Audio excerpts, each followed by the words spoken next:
দিন ঘুমের ভিতরে ফরজের আজানের সময় তুলে দেখছি মারা গিয়েছে। কিভাবে যে মারা গিয়েছে সেটা আমরা বুঝতে পারিলাম না।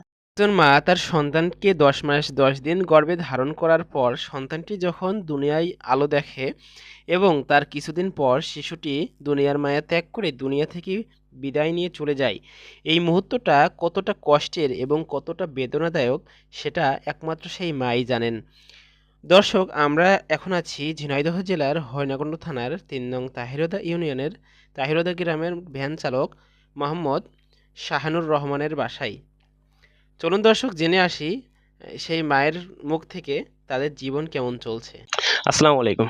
ওয়ালাইকুম আসসালাম। কেমন আছেন? হ্যাঁ, আছি। আল্লাহর দয়ায় ভালো আছি। স্থানীয় মানুষের মাধ্যমে জানতে পারি আপনার ইতোমধ্যে ২ টা সন্তান ভূমিষ্ঠ হওয়ার পরে মারা গেছে। এখন ১ম সন্তানটি কিভাবে মারা গেছিল? ১ম সন্তানটি হরিণাকুণ্ড কুসুম ক্লিনিকে সিজার করছিলাম। ৩ দিনের দিন ঘুমের ভিতরে ফরজের আজানের সময় তুলে দেখছি মারা গিয়েছে। কিভাবে যে মারা গিয়েছে সেটা আমরা বুঝতে পারিলাম না। ২য় সন্তানটি কিভাবে মারা গেছে? ২য় সন্তানটি এই হরিণাকুণ্ডুই সিজার করছিলাম।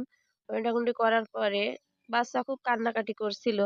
কান্নাকাটি করার পরেও আমরা বুঝছিলাম না যে কিভাবে বাচ্চার মানে কি সমস্যাটা হয়েছে। এখানকার ডাক্তার বলল যে বাচ্চা সম্পূর্ণ সুস্থ আছে। তারপরে বাসায় নিয়ে আসার পরই বাচ্চা আরো অসুস্থ। ঝিনাইদহ অলোকবাবুর কাছে নিয়ে যাওয়ার পরে অলোকবাবু বলল বাচ্চার সমস্যা চেকআপ দিল সবকিছু। চেকআপ করে বাচ্চার মাথায় ব্লাড জমে গিয়েছে। খেঁচুনি হওয়ার কারণে নাকি ব্লাড জমে গিয়েছিল। আইসিইউতে দিছিল, আইসিইউতে ৩ দিন ছিল। আইসিইউ থাকা অবস্থায়ই মারা গিয়েছিল বাচ্চা। স্থানীয়দের মাধ্যমে জানতে পারি যে আপনার ৩য় সন্তানটি দুনিয়ায় আসতে চলেছে।